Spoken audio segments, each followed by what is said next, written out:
This time she had hair spun from a red sunset, skin as smooth as warm honey, and a generous mouth that laughed without moving. She was beautiful, except for her cold green eyes. From the pen of Raymond Chandler, outstanding author of crime fiction, comes his most famous character in The Adventures of Philip Marlowe.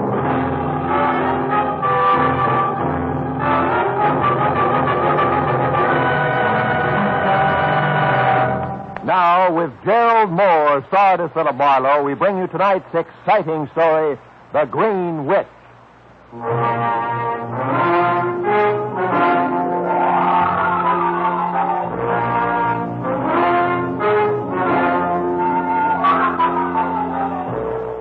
Once upon a time, Halloween had been a day and a night on which mortal man had tiptoed over the face of the earth, holding cold hands with fear and starting at each new shadow which the harvest moon cast. As still another twisted, grotesque goblin thirsting to drink dry a human soul. I read that in a book once. Read something else, too. The Vigil of Hallowmass, as a genuine spook show, had definitely started downhill with the Romans, as did almost everything else. Until now, Halloween has come to mean gate-stealing trick-or-treat. And, of course, the malpractice of soaping or chalking everything in sight.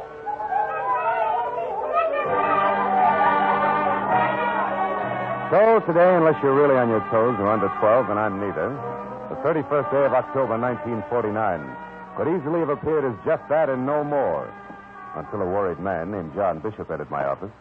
I said trick or treat, and so he unfolded a $100 bill and came right to the point. Marlowe, 4 days ago, a man I once knew broke out of an Illinois prison. My testimony in court a year ago sent him to that prison. Now, I'm afraid he's coming after me for revenge.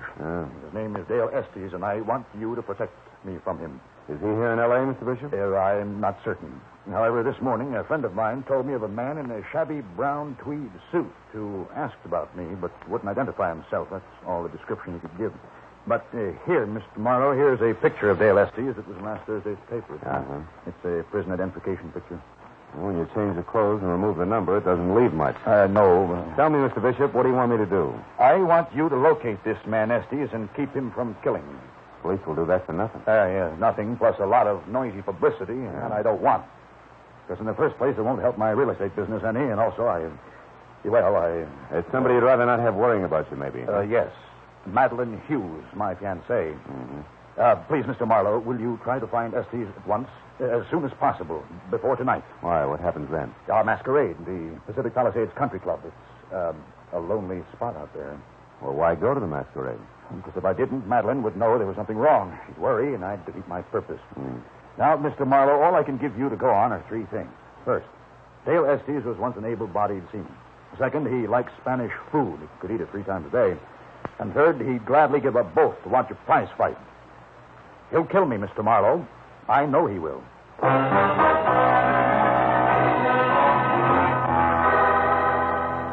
Maybe the magic of Halloween night has something to do with it. I don't know.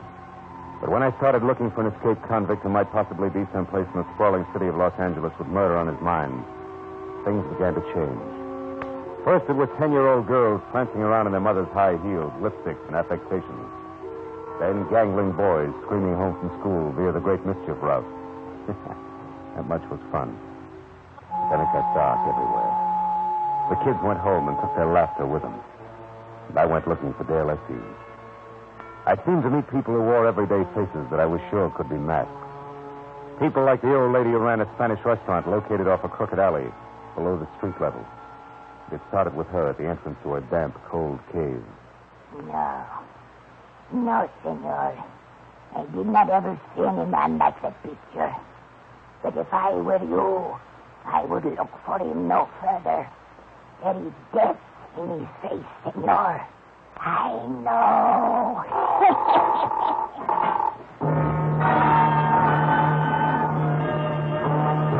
There it got worse until in my imagination even the scarred, brute face on the sweating hulk in the distant dusky corner of the third gymnasium I tried seemed to belong less to a 20th century man and more to a prehistoric brute out of some dark, long-ago jungle. Nobody like that ain't been watching me today. Nobody ain't been watching me at all for as long as I can remember.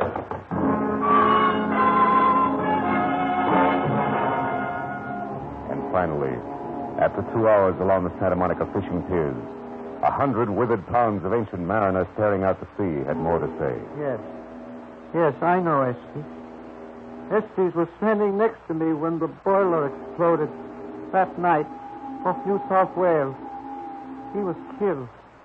But I told the skipper all about that once already.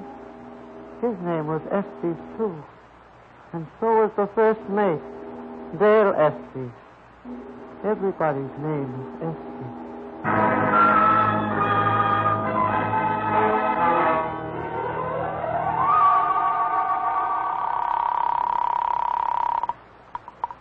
Hello? Marlowe, Mr. Bishop. I haven't run across anything. Marlowe, listen, he's been seen again. Estes. What? Yes.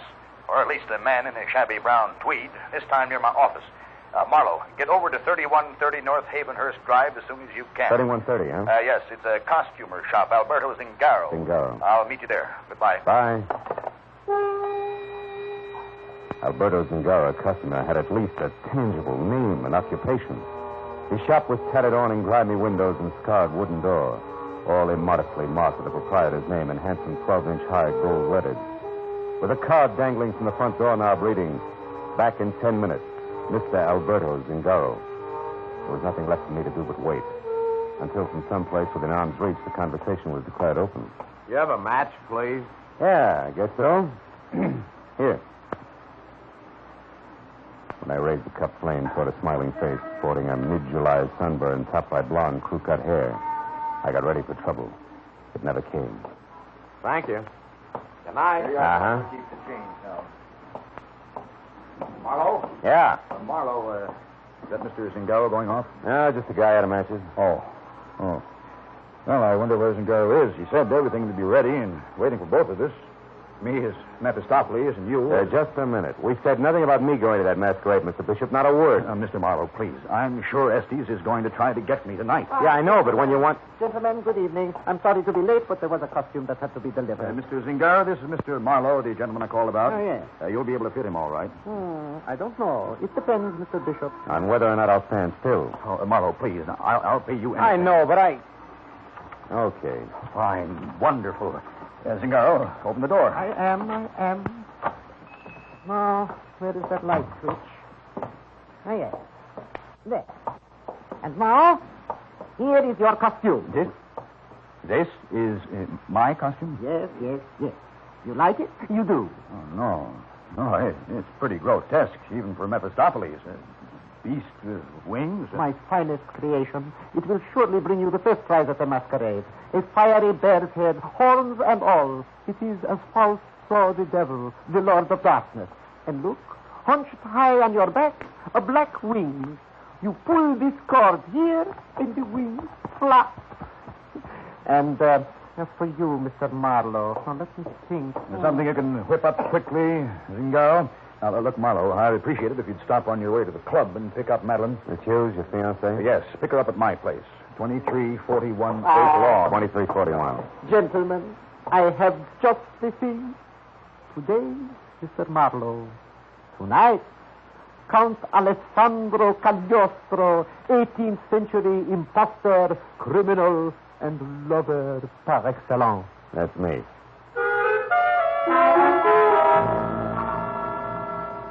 All in all, it was another hour, and I was just about rid of the afterglow of the day's goblins when I finally pulled up and parked in front of John Bishop's neat redwood and glass square in suburban Pacific Palisades. But when I was out of my car and walking toward the thin stream of light that leaked out of the front door, which was open inches, the Halloween goblins started coming back fast. They whispered to me of what I might find across the threshold ahead. It took only a fingertip to leave the door open. Then inside, in the middle of the living room floor, a framed picture of a girl, face up. The glass over it smashed into a huge starburst, and around the edges, a trickle of blood. Ah, but the girl was beautiful. Hair spun from a red sunset. Skin as smooth as warm honey.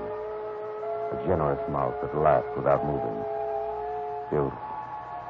Except for her eyes. They were green. A green of emeralds, clear and wide and deep.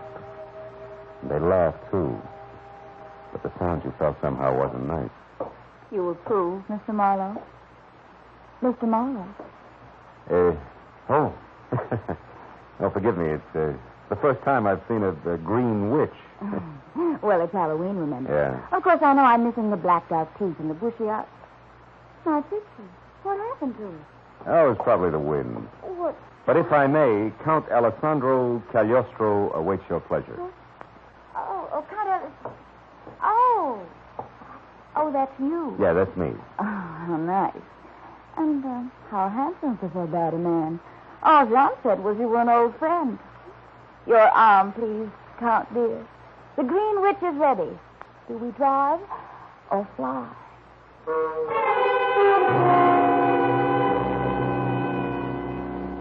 Satan himself couldn't have done a better job in the West Palisades Country Club. The building, which was long and pasted too close to the edge of the cliff that plummeted 200 abrupt feet to the churning sea below, was flooded in a sickly green light, while skeletons in the trees, hanging in the restless wind by their narrow necks, danced a shadowy jig to the accompaniment of the crashing surf. A long, narrow path which ran along the cliff's edge leading to the country club entrance was labeled Dead Man's Walk, and every 50 feet a life-sized dummy of an infamous man perched on the balustrade and stared blindly out to sea. Somehow, you couldn't quite laugh. However, inside, life was more pleasant. The lights were brighter, the costumes 5 parts fun to each part fear, and Madeline was a little prettier than possible. And when she marched me up to a grande dame who was dressed as Marie Antoinette, but who was wide enough to have also passed for 4 of the ladies in waiting, I couldn't make my eyes let go. Oh, Mr. Marlowe! Your Excellency. As a lady of reception committee, I welcome you to our club. I said I welcome you to our club. Excuse me. I mean, thank you. I'm sorry. I was looking for a friend, a beast with wings. Oh, that one. John's over there near the punch bowl. Has been ever since he got here. Over there, a giant-sized rum bottle for a costume. Quite appropriate, my dear. The only demon the gentleman on the inside knows is rum, believe me. And if it only... Oh, pardon me, newcomers. No wonder Marie Antoinette was executed. Look, still that man in armor, the one with the hump on his back, heading for the veranda. He's early, too. Gentleman's the notorious Duke of Gloucester. Historical hero. He looks perfectly ridiculous with that beach boy complexion. Yeah. And crew cut. Madeline, you haven't powdered your nose yet, huh? But it doesn't need it. Oh, yes, it does. Honest, honey, besides, I need a breath of fresh air. I feel faint. All around the town. If I fall down and break my crown, I'll bet I'll never spill a drop. It doesn't rhyme. No. Hello. How are you? It is not. I just fell down and broke my crown. But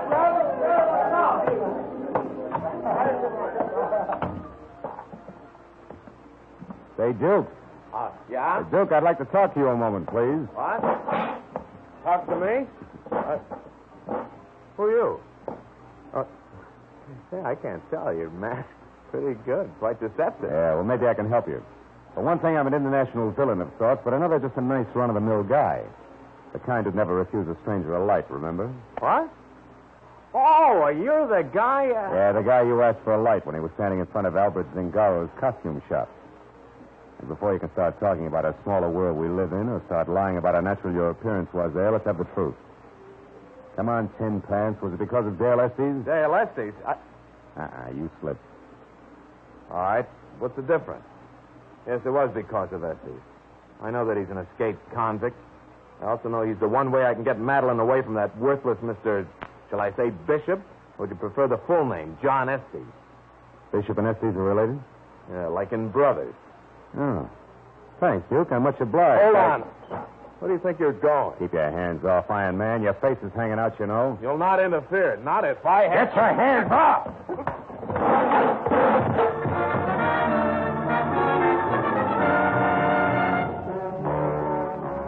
And I dropped the Duke of Gloucester, his face twisted in hurt surprise, and his suit of phony armor landed on a flagstone path like a truckload of tin cans with him in the middle. He was still clanking as I left him and went back to the ballroom where I spotted my client, the beast with wings at the punch bowl again. making himself even more hideous looking by pouring punch down a slit in his neck under the long papier-mâché chin. When I got close enough to see him, he spun toward me like I'd stuck a pin in him. What? What do you want? Hey, you're getting pretty jumpy, Bishop. You better take it easy. Also, you're getting a little thick-tongued. Don't you think you're riding the punch bowl too hard? That's really none of your business, is it? Certainly is. This is my business, too. You hired me to protect you against Dale Estes. But you didn't say one word about Estes being your brother. How about it? Well, I didn't think it was necessary. How'd you find out? From your sunburned friend with the crew cut, the hunchback in armor. Oh? He's been checking up on you because he doesn't think you're worthy of Madeline. Oh, that's so. Mm-hmm. Where's Madeline now? Having a broom saddle, maybe. I don't know. Broom? Oh, yeah. I better go find her. Listen, I think things are going to be all right. You can take it easier from now on. What gives you that idea, Bishop? Well, nothing's happened so far. Maybe nothing will. I'll check with you later. Don't tell you so. I simply must tell you. It's a scream. I'll bet. What's got you funny bone, Marie? Well, it's Harry there. The bottle, you know, a demon rum. Uh-huh. Well, he just told me that one of our wax statues out of the terrace is bleeding. Oh, is that terrific? Yeah. Oh, it's being loaded. Wait a minute. I saw it. Now, nobody believes me, but I'll tell you anyway. It's bleeding. Real blood to it. That's too much. It's all right to have decorations, but using real blood is going too far. Well, you're going too far, Harry, with the punch as usual. You better leave it alone, or God will get you before the Now, wait. Nobody believes me. I think. Hey, you believe me, pal. Got a wax tummy bleeding? Not really, Harry. Well, you should, because I saw it. The one way down at the end by the stairs. The one in the brown tweed suit. Bleeding real blood out of a gash in Brown his neck. tweed suit. Oh, it was dreadful. Wait a minute. Did you say brown tweed suit? Did I say brown? Yeah, brown tweed suit. Yeah, but that's nothing. The real blood is the important. Hey, you believe me? Yeah, come on. Okay, come on. It's right over there, pal. Behind those bushes over there. Come on, you'll see. Nobody believed me when I do. Well, where is it? Hey, it's gone somebody when I moved it on me. Oh, no. Oh, listen, it was right here, propped up against the railing. It had a half pulled down over his face, but I could see the gash in his neck from the light there on the top of the All right, stairs. come on, Harry. Let's get... Hey, wait a minute, Bottle. You can be right. Oh, what do you mean? What's There's the blood matter? here on the rail. Look, tell me, do those stairs go all the way down to the water? Oh, yeah, but it's an awful climb. Better than 200 feet. There's a little boat landing down there. My guess is there's more than that down there now, Harry boy. The bottle of rum stared at me out of the peak holes in his label until I started down. Then he insisted on following. The stairs, chopped from solid rock along a natural path that wound over the face of the cliff, were steep and rough and slick from wisps of fog that moved me swiftly across them like wet, nervous fingers. But the bottle behind me was enchanted just enough to slip and skid with every step and still managed to keep its footing. Halfway down, we saw a crumpled hat, only a teaser to what we found at the bottom in the winking yellow light of the lamp on the boat landing. He had struck on his face after plunging down 200 battering feet of jagged cliff. All that was left of the man in a brown tweed suit. The rum bottle costume beside me was still intact. But the little man inside of whose liquor was wearing thin was beginning to come apart. That's real funny. Some joke on the rest of them, because that's no wax dummy there. Oh. Hey, that's a real man. It was a man. I don't feel very Pull well. yourself together and give me a match. Yeah. Boy. Yeah. Fall like that can do a lot to a man's face. Hey, this guy looks familiar to me. Well, from the back here, he looks like John Bishop. He should. It's his brother. I wonder if Bishop figured things would be okay from now on. Huh? What do you... Hold it. Listen. What's the matter? Shut up, will you? I didn't hear. Yeah, somebody's coming down the stairs. Get over there out of sight and keep quiet. As I made for the foot of the stairs, I looked up in time to see a hunchback monster in armor, half hidden in the writhing yellow mist, duck back from the edge. He eased himself down the stairs. It was the Duke of Gloucester again, asking for another punch on his suntan jaw. So I took the slippery steps two at a time as far as the first blind corner where I found out that he beat me to it. That evens us up, mister. Not for long, Bud. I'll kick your head off next time. I knew you meant trouble. Now I know what kind. That's enough out of you. Stand still. What? A gun? I know you don't. You killer. Sudden lunge in the dark caught me off guard, and my 38 went spinning away into the night. He turned and ran. The fog in the night, coupled with a useless 3-minute search for my gun, was all he needed. By the time I got up to the clubhouse terrace again, the Duke was gone. I was met instead by the ever-merry Marie Antoinette, only this time without giggles. What is going on out here? anyway? Plenty, baby. Did you see that phony hunchback, the Duke of Gloucester? See him? I certainly did. Oh? He practically ran over me, shouting something about a phone call. Oh, when I see that brute... Where'd he go? Inside? Don't you boys know it's dangerous? Later, baby, later. Right now, I want to know... Hey, wait a minute. That bracelet there on your wrist, where'd you get it? Well, it's the band of the Ladies' Auxiliary of the West Palisades Minutemen. The what? The City Settlement Club. Look, do all members have a thing like that? Of course. It's got the club crest on it here. The ladies have bracelets, and the men... I know what the usually men wear. I just saw one. If it means anything like I think it does, I better find Madeline Hughes, but fast. Have you seen her? Madeline? Well, now let me see. Yeah, she's the witch, the green witch. Yes. Well, the last time I saw her, she was walking down toward the fountain with that wonderfully horrible Mephistopheles. Oh, she and John Bishop are a perfect couple tonight, don't you think? But I think right now would scare you cross-eyed, sister, but thanks for the tip. I'll see you. I ran past the row of wax ghouls guarding the terrace railing and over to the gate where the flagstone path started. And I walked as fast as I could without stirring up echoes, down into the little sheltered alcove where the fountain was. There I saw them standing close together beside a pale marble bench half hidden in the shadows. A beautiful green-eyed witch and a horned nightmare with huge, leathery wings hulking over Will her. you listen to me? Johnny Bishop, you're drunk. I've never seen you like this before. Well, I've got reasons. Dale is here in town right now. What? Yes. That means one thing. He's found out about us. He knows what we did to him. Wait a minute. I didn't lie in court about him. You did. But you didn't object when you found out. Instead, you celebrated by getting engaged to me. All right, Johnny. You sorry? I played it the way I saw it. I've got me to worry about. But he went to prison with the idea that you loved him, Madeline. In fact, he was trying to get his hands on enough money to keep you happy when the cops caught him. Okay, I'm expensive. If he couldn't afford me, that's his problem. And his love, Madeline. Whose problem was that? John, what are you doing? John! I'm not John, Madeline. I've already taken care of John. I'm Dale. And you really are a witch, Madeline. So I'm going to strangle the life out of you like you did me. Cut it out, Esty. Stay back, you. Take one more step and I'll plug you. Just to laugh, Estes, because it won't do any good. You're trapped here. Yeah, well, I'm going to get you, Nosy. And then her. And after that, all I got to do is walk across the dance floor in there and out the front door. And in this rig, I won't even be noticed. You won't make it, sucker? No. Oh! Hey! Well, drop, will you? Your gun's jammed, sucker. Now what? Dirty lousy.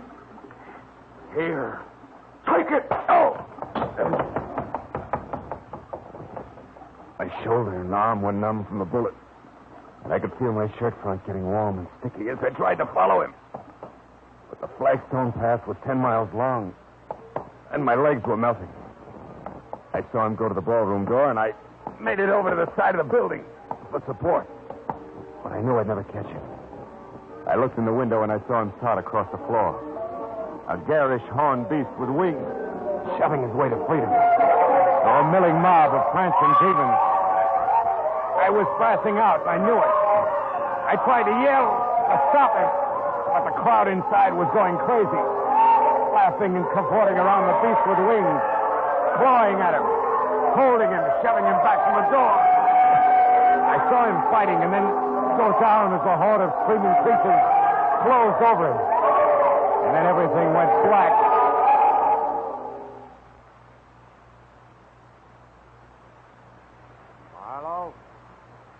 Marlowe? Are you awake, Marlowe? I won't stay long. I just want to thank you for saving Madeline's life. Oh, Duke of Gloucester, huh? Well, I'm really just Bruce Wiley. The doctor said... Doctor, what is this? Where am I? Santa Monica Hospital, Marlowe. You were shot, remember? 4 hours ago at the Halloween party? Oh, yeah. Dale Estes. He got away, huh? Got away? No, he didn't. I just came from police headquarters where Estes confessed. Want me to tell you about it? Yeah. As far as I'm concerned, I dreamed it. Well, Estes killed his brother, John Bishop, out in the terrace before the dance He began. traded his brown tweed suit for Bishop's Mephistopheles costume so he could move around inside. Yeah, that's right. Almost was caught there by little Harry, the rum bottle, remember? Mm-hmm. But when the coast was clear, Estes threw the body over the cliff and went in to dance in Bishop's Mephistopheles costume. Find Madeline, yeah. Now, look, I know this already, but after he shot me, it was a cinch to escape. That's where it gets fuzzy. What happened then? Brother, as handsome a piece of irony as I've ever seen. The Mephistopheles costume that Bishop wore... Don't tell me. Yeah. Won first prize. That's all. The crowd wouldn't let Estes leave until he received the award and unmasked. Oh, it's quite a scene. Police I called when I thought you were a killer showed up to take him away. Then we found you and Madeline out on the terrace and brought you here. And a happy Halloween to you, too. How's Madeline? Fine, thanks to your efforts. She's waiting outside now. I'll send her in. She's awake now, Madeline. Oh, okay. Don't wait for me, Bruce. Hello, handsome. Hello, beautiful. Your throat's bruised. It could have been worse. You figured it out just in time. Dale even had me fooled. His voice was so good. How'd you manage it? No, the corpse was wearing a wristwatch band from the Palisades Minutemen Club. It gave me the switch. When I knew it was Dale in the costume, I figured his only reason for impersonating his brother would be... And you didn't even have a gun when you cut in on him. That took a lot of nerve, handsome. Thanks. Don't mention it. Would you get the lights as you leave? Not so fast. You heard some pretty bad things about me tonight, and probably thought up a few of your very own. Matter of fact, I did. You got that kind of face. Cast spells. Gotta be careful with it, baby. Now, will you catch the lights on your way out, please? In a minute. I'm going to tell you something, Bruce. I've been sent scared into me tonight, and I've been thinking things are going to be different from now on. Yeah? Who's next, Bruce Wiley? I haven't decided. But whoever he is, Marlowe, he'll be the only one, and he'll know exactly where he is. Does that help? I'll have to see it happen first, baby. Okay. I'm going away for a while, but I'll be back. Watch for me next Halloween, handsome. Yeah, would you catch your lights? I'll catch the lights on the way out. Bye, dear.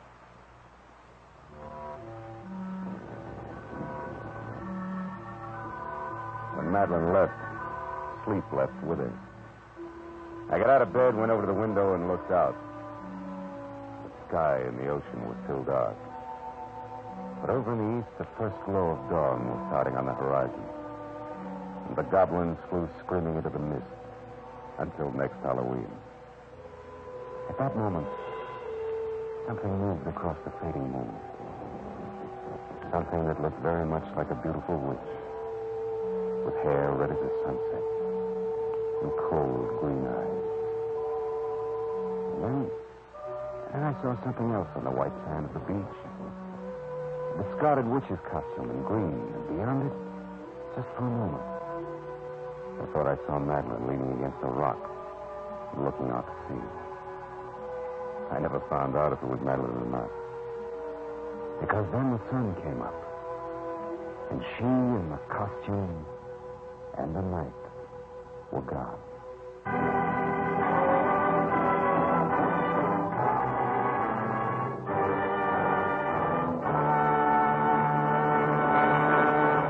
The Adventures of Philip Marlowe, bringing you Raymond Chandler's most famous character, star Gerald Moore, and are produced and directed by Norman MacDonald. Script is by Robert Mitchell and Gene Levitt. Featured in the cast were Eve McVeigh, John Daner, Paul Frees...